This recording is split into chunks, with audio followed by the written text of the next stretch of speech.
এই যে আজকে সকালটা শুরু করলাম আমার আপু ভাইয়াদের সাথে কয়েকটা চাপড়ি বানাই। সবসময় তো আর রুটি বানাইতে ইচ্ছে করে না, সব ভিডিও নিতে পারি না। কেননা সব ভিডিও যদি নিতে যাই চা নাস্তা ভিডিওটা অনেক বড় হয়ে যায়।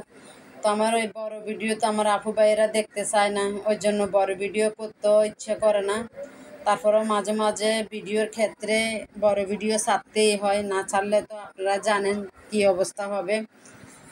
তো এই যে কি করব, তারপরেও একটু নাস্তা পানি রেডি একটু আজকে নিলাম।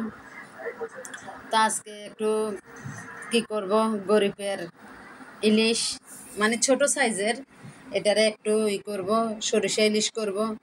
বড় মাছ তো আমরা আর খাইতে পারবো না, তা ছোট একটা দিয়ে করলাম আর কি। তাও অনেক মজা হয়েছে মাসাল্লাহ দিলে। তো এটা যা যা আপনারা যাই যেভাবে করেন, আমি এভাবে করি না। আমি এত মাই মশলা দেই না, আমার এত মাই মশলা খাইতে ইচ্ছে করে না। আমি মাছের সাথে আদা জিরা এগুলা আমি মাছের সাথে খাই না। আমি মাছের সাথে একমাত্র শুধু রসুন আর পেঁয়াজ, কাঁচামরিচ, হলুদ মরিচ, এছাড়া আমি গরম কোনো মশলা মাছের সাথে খাই না। এগুলো আমার বাসায় কেউ খায় না, আমি না, কেউ খায় না। খাইলে বিশেষ করে আমার মেয়ের আব্বু মশলা দিলে তরকারিগুলা খায় না। তো যে খাবে না, যার জন্য রান্নাগুলো সে যদি না খায়, তাহলে আমি মাই মশলা এত বাড়তি বাড়তি করে দিয়ে ভিডিওর ক্ষেত্রে তার আমার খানাগুলো নষ্ট করার কোনো মানই হয় না।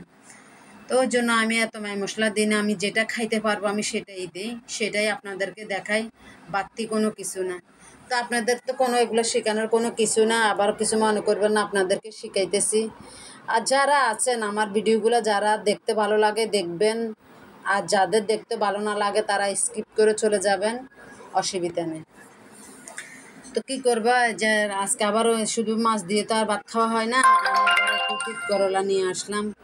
তিত করলা আবার তো দাম কমছে, আগে 80 টাকা তিত করলা ছিল, ওই তিত করলা আমি 60 টাকা দিয়ে আজকে আনছি।